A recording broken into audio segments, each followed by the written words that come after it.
بسم اللہ الرحمن الرحیم۔ ہسٹری پیج کی معزز سامعین حضرات، السلام علیکم۔ ناظرین، آج ہم ایک درویش کا واقعہ بیان کریں گے کہ کس طرح ایک درویش جنگل میں رہ کر خدا سے عہد کرتا ہے کہ جو پھل درخت سے گرے گا میں وہی پھل کھاؤں گا، لیکن کچھ ٹائم بعد اس کو اللہ سے کیا ہوا عہد توڑنا پڑ گیا۔ پھر کس طرح وہ گرفتار ہوتا ہے، اس کا ایک ہاتھ کاٹ دیا جاتا ہے اور کون اس کو بچاتا ہے، اور کس طرح اس کا ہاتھ بالکل ٹھیک ہو جاتا ہے، یہ سب کچھ آپ اس ویڈیو میں سنیے گا۔ اس سے پہلے ہماری ریکویسٹ ہے کہ آپ ہمارے چینل کو سبسکرائب کر لیں، ویڈیو کو لائک کر لیں تاکہ اس طرح کی مزید اچھی ویڈیو آپ کو ملتی رہے۔ اب چلتے ہیں ہم اپنے ٹاپک کی طرف۔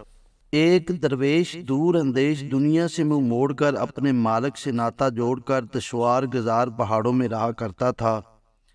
تنے تنہا عبادت الہی کی خوشبو میں دن رات مست رہتا اور دنیا پرست لوگوں کے نفس کی بدبو سے پریشان دماغ ہو جاتا۔ جنگل میں ہزاراں درخت پھلوں اور میووں کے تھے۔ اس درویش خدا مست کی خوراک یہیں جنگلی پھل اور میوے تھے۔ ان چیزوں کے علاوہ اور کچھ نہیں کھاتا تھا۔ ایک دن بیٹھے بٹھائے نہ جانے کیا خیال آیا، خدا سے ایک عجیب و غریب عہد کر بیٹھا کہ اے میرے اللہ، میں آئندہ ان درختوں سے نہ خود میوہ توڑوں گا اور نہ کسی اور کو کہوں گا کہ مجھے پھل توڑ کے دے، اور میں وہ پھل نہ کھاؤں گا جسے ڈالیاں زمین سے اونچا رکھیں۔ میں پھل اور میوہ کھاؤں گا جو ہوا کے جھونکوں سے خود چڑھ کر زمین پر آن گرے۔ غرض اس طرح عہد اس مرد درویش نے خدا سے کر لیا اور مدتوں اس پر قائم رہا۔ ایک دفعہ خدا کی قدرت سے 4-5 دن گزر گئے، کسی درخت سے کوئی پھل نہ گرا۔ بھوک کی آگ نے درویش کو بے قرار کر دیا، کسی پل چین نہیں آ رہا تھا۔ اسی عالم میں جنگل سے گزرتے ہوئے امرود کا ایک درخت دیکھا جس کی ڈالیاں زرد اور بڑے بڑے امرود سے بھری ہوئی تھی۔ درویش وہاں کھڑا ہو کر حسرت بھری نگاہوں سے انہیں دیکھنے لگا۔ درویش نے بڑا صبر کیا اور خود کو قابو میں رکھا۔ یکا یک زور کی ہوا چلی، درویش کو کچھ سہارا ہوا، مگر کافی دیر تک پھل ٹوٹ کر زمین پر نہ گرا۔ صبر حد سے گزر گیا، درویش کا نفس بے قابو ہو گیا۔ معدے کے اندر سے ہوک اٹھی اور خدا سے جو عہد استوار کیا تھا وہ توڑ بیٹھا۔ فوراً ہاتھ بڑھا کر امرود توڑ لیا اور پیٹ کی آگ بجھا لی اور عہد ٹوٹ گیا۔ غیرت خدا بندی حرکت میں آئی۔ ان دشوار گزار پہاڑوں میں ڈاکوؤں کا ایک گروہ آ گیا۔ رات کو وہ گروہ شہروں اور بستیوں میں جا کر لوٹتا اور دن کو واپس آ کر وہاں رہتا۔ کوتوال کو ان ڈاکوؤں کے بارے میں اطلاع ہوگی۔ کوتوال نے سپاہیوں کی ایک بڑی جماعت بھیجی۔ انہوں نے اس پہاڑی اور جنگل کا گھیراؤ کر لیا۔ اس درویش کا مسکن بھی قریب ہی تھا۔ سپاہیوں نے تمام ڈاکوؤں کو گرفتار کر لیا۔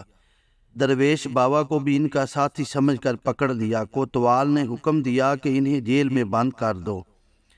چند دنوں بعد عدالت میں مقدمہ پیش ہوا۔ بعد میں یہ فرمان جاری ہوا کہ ہر ایک کا بایاں پاؤں اور دایاں ہاتھ کاٹ دیا جائے۔ جلاد نے کوتوال کا حکم ملتے ہی تلوار چلانی شروع کر دی اور یوں ہی درویش کا دایاں ہاتھ کٹ گیا۔ جلاد ان کا بایاں پاؤں کاٹنے کے لیے تیار تھا کہ یکا یک ایک گھوڑ سوار تیزی سے وہاں نمودار ہوا اور جلاد سے للکارا کہ اے مردود، ذرا دھیان کر، یہ شخص بہت بڑا شیخ اور ابدال وقت ہے۔ تو کیا ظلم ڈھا رہا ہے؟ اب خدا کے عذاب کا انتظار کر۔ گھوڑ سوار کی یہ بات سنتے ہی جلاد کے ہاتھ سے تلوار چھوٹ گئی اور عالم وحشت میں بھاگا اور سیدھا کوتوال کے پاس گیا اور اسے اس حادثے سے آگاہ کیا۔ کوتوال بھاگتا ہوا اس درویش کی خدمت میں حاضر ہوا اور عرض کرنے لگا کہ اے خدا کے مقبول بندے، مجھے خبر نہ تھی کہ آپ کون ہیں۔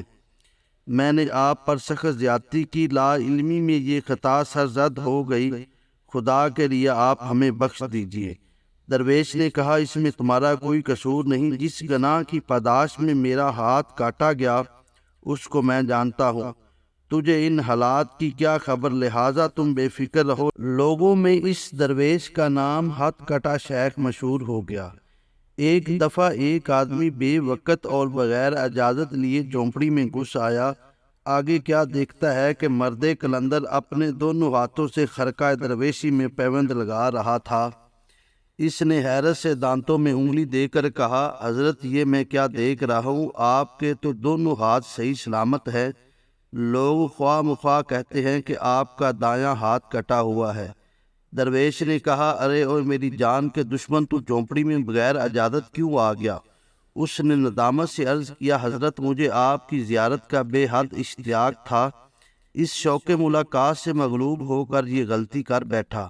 درویش نے اس کی محبت اور خلوت دیکھ کر کہا، اب تو آ گیا ہے، ادھر بیٹھ جا، لیکن خبردار جو کچھ تو نے دیکھا ہے اس کا ذکر میری زندگی میں ظاہر نہ کرنا۔ انسان کے چاہنے یا نہ چاہنے سے کچھ نہیں ہوتا۔ ان کی گفتگو کے دوران ملاقات کے لیے جھونپڑی کے باہر کافی لوگ اکٹھے ہو چکے تھے۔ انہوں نے بھی کسی سوراخ سے شیخ کو دونوں ہاتھوں سے پیوند لگاتے دیکھ لیا تھا۔ ان سب پر درویش کی کرامت کا راز کھل گیا۔ درویش نے دل میں کہا کہ اے میرے اللہ، اس حکمت سے تو ہی خوب آگاہ ہے، میں جتنا اس کو چھپانا چاہتا تھا اتنا ہی تو نے اسے ظاہر کر دیا۔ اسی وقت درویش کو القاع ہوا کہ جب تیرا ہاتھ چوروں کے ساتھ کاٹا گیا تھا تو لوگوں کے دلوں میں تیرے بارے میں غلط فہمی پیدا ہو گئی تھی۔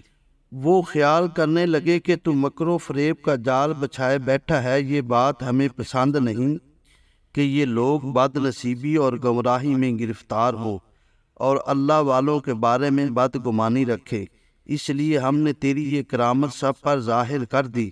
یہ چراغ ان لوگوں کی خیر خواہی کے لیے روشن کیا گیا۔ اس الہام کے بعد درویش نے مستانہ وار نعرہ لگایا اور اپنی عزت کی تسبیح کرتا ہوا سجدے میں گر گیا اور خوب رویا، مالک تو جو کرتا ہے وہ عین حکمت ہے اور ہم سب کی غلطیاں معاف فرما۔